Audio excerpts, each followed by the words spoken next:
রঘু ডাকাত most anticipated একটা cinema হতে যাচ্ছে 2025 সালে। কারণ এই সিনেমাটাতে দেবকে যারা আপনারা আগে যেভাবে দেখেছেন বা দেবের একটা ভিন্ন গেট আপ এবং সেট আপ বলতে পারেন, এবং দেবের অনেক প্রচেষ্টা, এবং এটার জন্য আসলে দেবের অনেক কাঠখড় পোড়াতে হয়েছে। তো এই সিনেমাটা নিয়ে আজকে কথা বলার কারণ হচ্ছে সম্প্রতি এসবিএফ থেকে একটা অফিসিয়াল পোস্টার ড্রপ করা হয়েছে, এবং সেই পোস্টারটা কেমন লেগেছে সেটাই আজকে তোমাদের সাথে শেয়ার করব। প্রথমে বলছি, এই যে পোস্টারটা ড্রপ করা হয়েছে, আদৌ কি আসলে এই পোস্টারটা যে ডিজাইন করেছে অথবা এডিট করেছে তার মাথায় কিছু আছে? হ্যাঁ, হয়তো বলতে পারেন ভাই তাহলে আপনি একটা পোস্টার ডিজাইন করে দেন। ভাই, আমার কাজ যদি এটা হতো আমি ওইটাই করতাম। অ্যাকচুয়ালি দেখেন, পোস্টারের ব্যাকগ্রাউন্ডটা একটু ভালো করে খেয়াল করে দেখেন আপনারা, কি আছে এতে, মানে কি থিওরি দিয়ে আসলে এই ব্যাকগ্রাউন্ডটা ডিজাইন করা হয়েছে।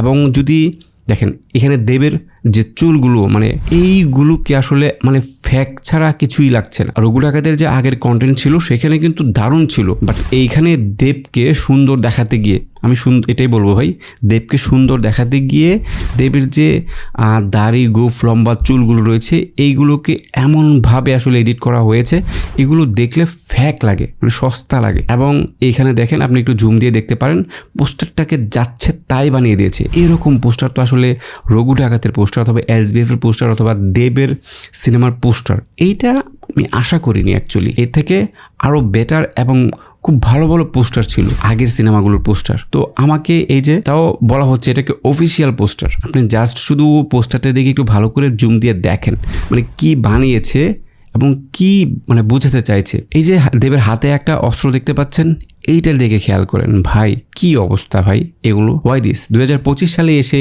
এই টাইপের পোস্টার দেখতে হবে, তাও দেবের সিনেমার এসবিএফ প্রোডাকশনের। আমি হবাক হয়ে যাচ্ছি রে ভাই, কিভাবে সম্ভব এরকম বাজে পোস্টার লঞ্চ করা। বাজে বলতে হচ্ছে এটাকে, কারণ মানে এতটা বাজে, মানে এমন পোস্টার আমি আশা করিনি রে ভাই।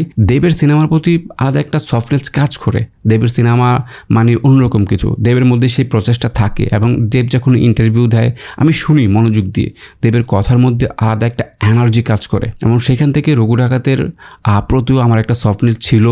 এবং সবসময় আসলে রঘু ডাকাত একটা অন্যরকম সিনেমা হতে যাচ্ছে। দেবের সমসাময়িক এই যে খাদান সিনেমার পরে যদি দেব সবচেয়ে বেশি এফোর্ট দিয়ে থাকে, কারণ বোঝা যায় আসলে এফোর্টগুলো যখন টিজার অথবা ছোটোখাটো পোর্শনের কোনো কিছু প্রকাশ পায় তখন এই যে এফোর্ট, এই বিষয় না মানে বোঝা যায়। যার কারণে আজকে এই কথাগুলো আমার বলতে হচ্ছে। তো আপনাদের কার কাছে কেমন লেগেছে দেবের এই অফিসিয়াল পোস্টারটা রঘু ডাকাতের, অবশ্যই কমেন্টস করে জানাবেন।